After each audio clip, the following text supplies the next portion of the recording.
Hello everyone, welcome back to my channel. I'm Ben, this is Books with Bengus Khan, and today I have for you my review for the whole Broken Earth trilogy by N.K. Jemisin. Here's the first book, the 5th season, and this will be all non-spoilers. I'll try to stay as non-spoiler as I can, but I want to give you a sense for my experience since it was a very unique kind of experience of a series for me, since it was a true mixed bag. I think I don't have too many of those. I'm either kind of all in on series or the whole thing is kind of just consistently meh or not so great. But this one had extreme highs for me and aspects that I truly loved and were spectacular. But then other aspects that weren't really landing with me and that dragged the whole experience down. And so I want to get into a little bit of why that was and the good and the bad for me. And I think overall, the series is a bit of a disappointment because after this great start in the 5th season, where I think it was just about a perfect book for me. I didn't have complete total emotional investment yet, but that's common for book ones, and I was hoping it was just kind of improve and keep going up for me from there. But unfortunately, this was really the high point, and after that huge start, kind of dipped in terms of my engagement level a lot in book two, and then it crept back up toward the end, but not nearly to the heights that it was in book one. And I have a pretty strong personal preference for hoping that books and series end very strongly and that the quality increases as we go and my engagement and investment increases as we go. And so that particular type of ride that this series was for me wasn't the one that I most enjoy being on. Also, I just want every new series I try to be an S tier series and be added on to my favorites of all time and be ones that I get completely lost in and wrapped up in and I'm thinking about when I'm not reading them, want to reread in the future. And unfortunately, this one is not going to fall into that category. It's probably going to live somewhere in the back of my B tier of series where I enjoyed my time with it on the whole. It was engaging in a lot of ways, but one that I didn't get too emotionally wrapped up in ever, and that had certain aspects that just made me bored at times, and I feel like I'm not going to want to return to it again. But it was worthwhile. It's one of the more popular series from the last 10 years in the adult fantasy community. It's a favorite of many people. It's high on the Our Fantasy Top Novels poll. And so I wanted to know what it was all about. I wanted to be part of that conversation. And so here it goes. So what did I think was really good, first of all? And I'll come back to the more negative aspects later. So first of all, the prose was very powerful. I thought there was a lot of voice in the prose that made it feel unique, and the different POVs had very distinctive voices. I just loved the, at times, lyrical, very emotionally powerful prose, and it read very accessibly, smooth as butter, but sophisticated too, and definitely pitched toward adults. And so, yeah, the prose style really worked for me. The writing really brought me in, especially in book one. And then a second aspect that I loved was the world building and lore. The world building was incredibly immersive here. And that is what I love about secondary world or alternate Earth style epic fantasy, when there's really deep lore that goes back thousands of years and we feel like historical events are very important for the present day narrative and where the society or what the characters are dealing with now.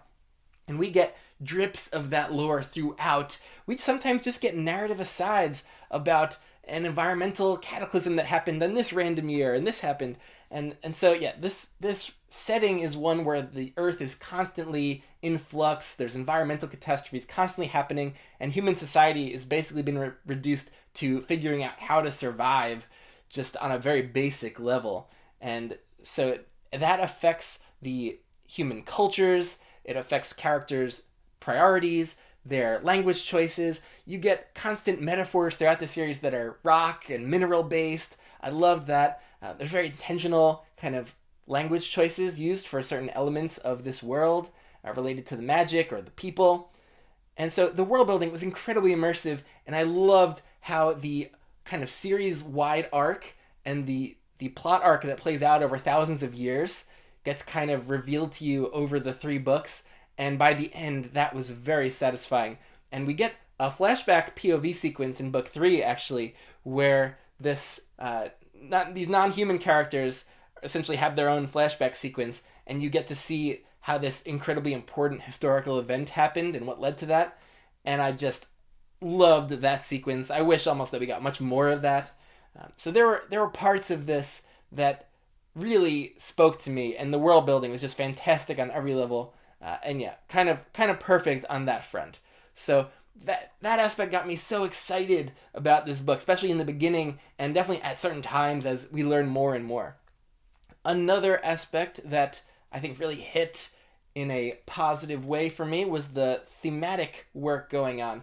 There are just really strong themes around what it means for human society to be reduced to just surviving, and the culture clashes that happen because of that, the interpersonal conflict that arises between those that are different because of magical abilities.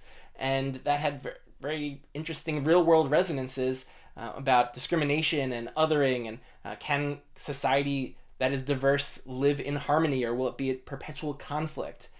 And I thought those themes were handled in a very interesting way, and they were carried through the entire series. There were probably some others too that I'm forgetting, like what it means to be human, what it means to work through your own personal identity in a time of communal kind of upheaval and crisis. Even is it worth kind of trying to save a damaged world or society, or whether it's just better to destroy it all if it's not working. So lots of interesting themes going on, including some of the other obvious ones like environmental themes around Earth, but those I thought were not a very essential part of the series as I might have thought heading in based on the setting. And I thought they were just really touched upon in a more understated and subtextual kind of way. So really A+ work on the theme front. Other things that worked great, book one as a whole, I thought just had so much narrative momentum. It had a very cool plot I don't want to talk much about, but there were certain narrative reveals that were really stunning. And so this book one just carried me along and really captivated me on a plot level and character level. Some very dramatic events are happening. There's even a slower section where characters are kind of taking some time off on an island where life is really blissful. That was really touching. And a lot of side characters came alive very vividly in this first book. So this first book was a great start. And unfortunately, some of those things that were working for me in book one just did not continue. So to get now into the negatives, I think the biggest negative for me about the series was that the narrative momentum that had built up so dramatically in book one just came to a screeching halt in book two. So that is the Obelisk Gate, where a lot of the actual narrative events kind of are just on pause. We are exploring an idea of maybe a utopian kind of community where people are living in harmony. And I felt like a lot of this section, and that even carries into book three, hinges on a lot of the new side characters that we meet there. But for some reason, Jemisin's character work in books 2 and 3 just was not as captivating for me as it was in book 1, where even the side characters that we don't get perspectives from were really distinct and personality filled and had me caring about them. Whereas a lot of these characters in book 2 just, for one reason or other, did not really jump off the page to me, and they got a lot of page time though, and so was not really engaged by a lot of the characters in books 2 and 3. And there aren't even that many overall characters, and so not really caring about some of the core side characters I think really hurt my investment. And then another one, and this has to do more about personal pet peeves of mine, but there is a child character who plays a very important part in the series. They are 10 years old, and they are such an unrealistic, unbelievable 10-year-old because of the existential crisis they're going through and the nature of their thoughts and their philosophizing and their internal conflict. It's so unbelievable for a 10-year-old that it was constantly taking me out of my immersion and just causing me to have an interruption in my suspension of disbelief. And there's this huge, important thematic and personal conflict going on in the series between should we try to make do and with this damaged world and society and try to heal and live together in all of that messiness? Or should we just try to burn it all down? And for the fulcrum of that conflict to be a 10-year-old just did not work for me. And so that was so avoidable because there was no real narrative reason why that had to be a 10-year-old. This character could have been aged up to be a teenager and it still would have been unbelievable, but less so. And I think maybe that difference would have been just enough to cause me to not lose my suspension of disbelief. So yeah, this character, less believable to me than the 6-year-old Ender Wiggin in Ender's Game. I just really could not believe ever that this was a 10-year-old. And Jemisin even seems to recognize this because there were certain lines in the book in that, this character was 10 going on 100, or that they had grown up really fast. But there's still no way that this character would have been having this type of internal life or conflict at 10 years old. And then this 10-year-old character also doesn't have any particular specialized training and skills in the magic, but they have advanced beyond the level that anyone's ever been at, when other parts of the narrative show that this magic actually is very specialized and required a lot of training. And so there's no explanation for how this character attains that level with the magic. And that is a kind of little plot detail that really hurts my investment in the story, but I think others might not care nearly as much about it.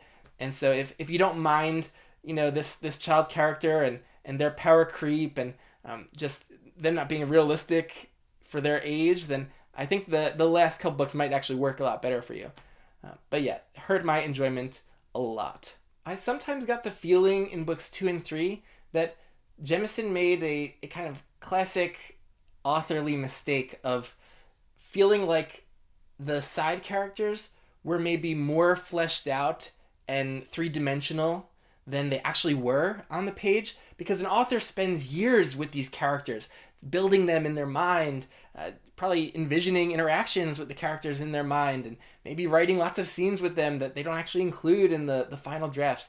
But we just get a few days with them as we're reading. Maybe with side characters, we actually just spend a few minutes with them of observing them or hearing their dialogue. And so we only get what's on the page.